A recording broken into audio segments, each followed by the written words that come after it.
Shalom, I'm Eitan Berger. Welcome to Simcha, a celebration of life. As a child, Jeff Fine was fascinated by the stories of Jews who had left various parts of Europe and had made South Africa their new home. It was through these stories that he developed a love of antique Judaica and works of art that were made before the Holocaust. Over the years, he has collected numerous pieces that are unique and rich in history. We were fortunate enough to spend a morning with Jeff and his collectibles.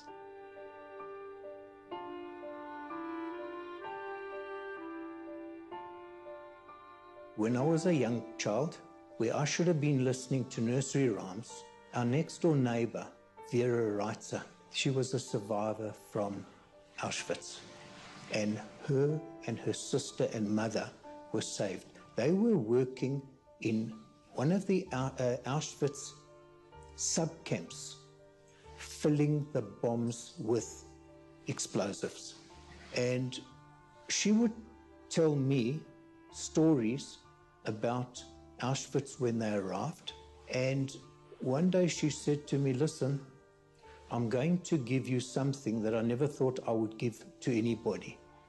She says, here's the knife that saved our lives.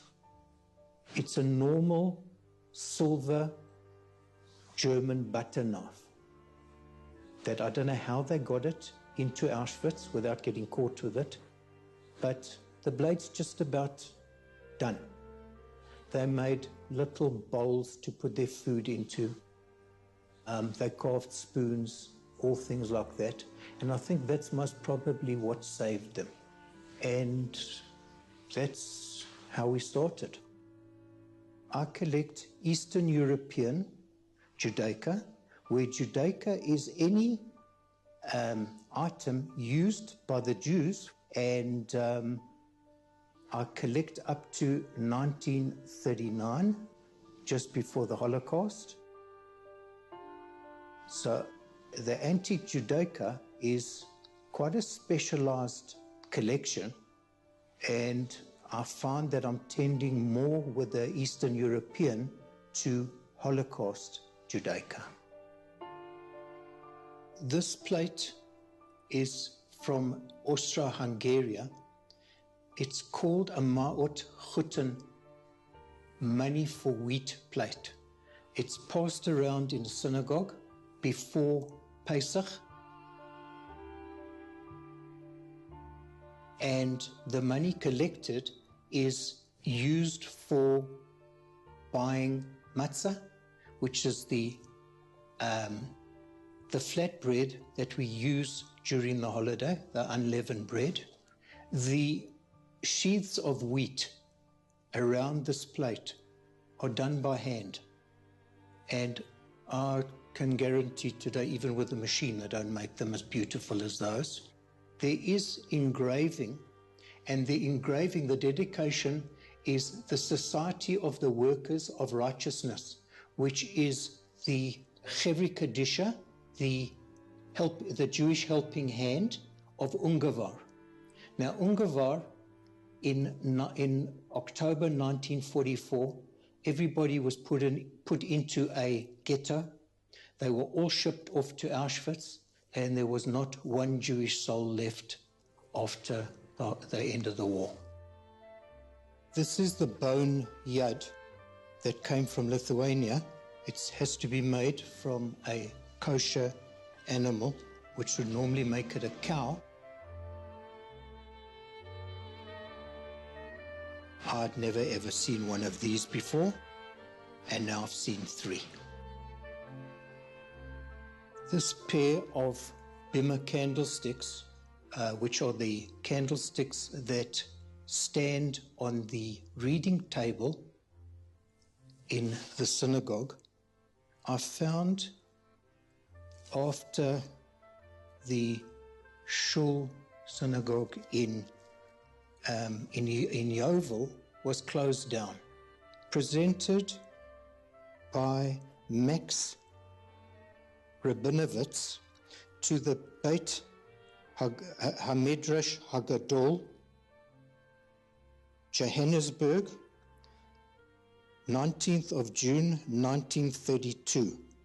Now, the Beit HaMidrash HaGadol was also called the Bela Lechagi Synagogue. He was the chazan there at the time it opened in 1932, and he was the most unbelievable chazan. There were so many Jews in Eastern Europe, and so many of them murdered. And so much of their Judaica was confiscated. And so much has been recovered since the end of the war that to me, it's just amazing that these pieces were saved. And my fascination for the stories on the Holocaust, where the pieces went to, how they were recovered, and it's always been a fascination for me. It never frightened me. I just wanted to learn more and more and more.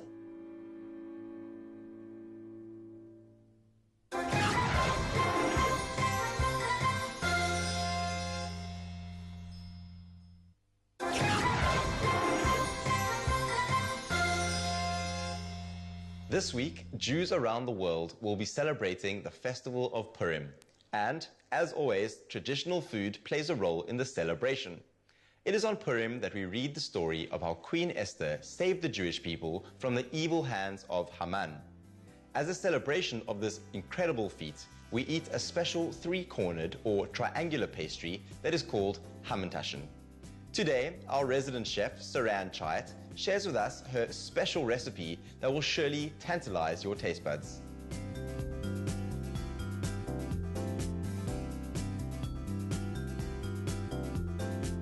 Over the festival of Purim, we enjoy a wonderful traditional sweet pastry called Hamantashen. This represents Haman, the bad man's three-cornered hat. Today we're going to focus on the morn filling, which is the poppy seed mixture. We'll start off by heating up the pot and adding our butter. Once the butter is melted, we'll add our other ingredients like sugar, honey, salt, and milk. We stir this mixture on a moderate heat until the sugar and honey has dissolved. Whilst that is simmering, we crack our 2 eggs into a bowl. We're going to mix the eggs until it's well beaten. What we're going to do next is we're going to take about a cup of the hot mixture and we're going to pour it gently onto the egg mixture that's been beaten. What's very important at this stage is to beat the egg mixture very, very quickly as we add very slowly, so as not to curdle the egg mixture. Once this is beaten in well, we're going to add this mixture back into the pot and gently simmer until the mixture coats the back of a wooden spoon. You'll see now that the mixture coats the back of a wooden spoon very well, and this has taken a couple of minutes. At this point, we're going to add our poppy seeds once off the heat, and we're going to mix in well before we refrigerate. Now, the mixture for the Hamantashen dough is actually very simple. All you do is combine all the ingredients together. So we'll start off by cracking the eggs, sugar, the salt, the 3 teaspoons of baking powder, the oil, and the flour.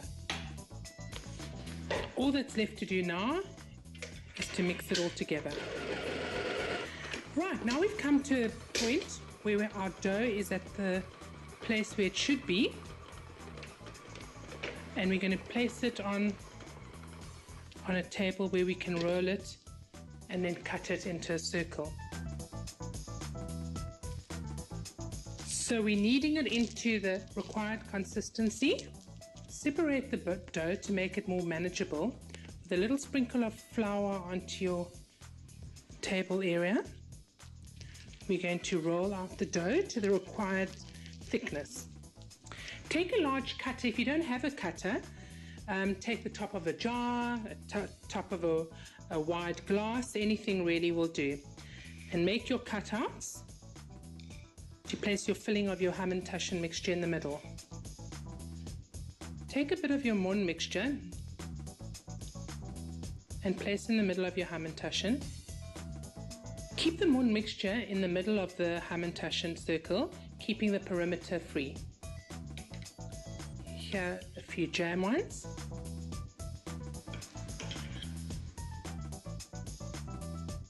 Now some people prefer to pinch the Hamantashen on the three-sided corners. I prefer to fold them in. This prevents the Hamantashen from breaking open at the sides. So what we're going to do is we'll take an egg,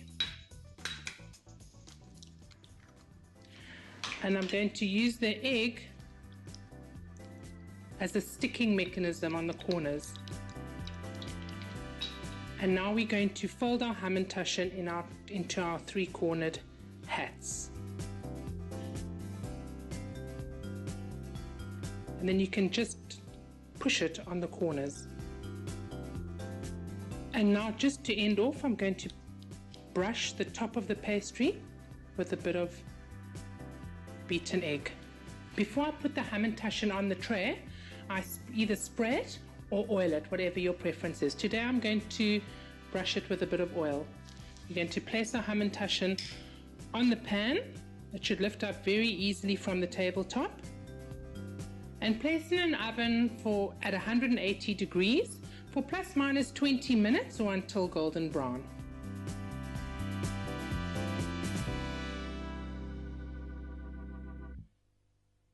Unfortunately, we've come to the end of this week's episode of Simcha. Thank you so much for joining us. We love to hear from you, so if you'd like to be in touch with us, please find us on Facebook at Spirit Sister Productions. From myself, Eitan Berger, and the whole team here at Simcha, Purim Sameach, and have a great week.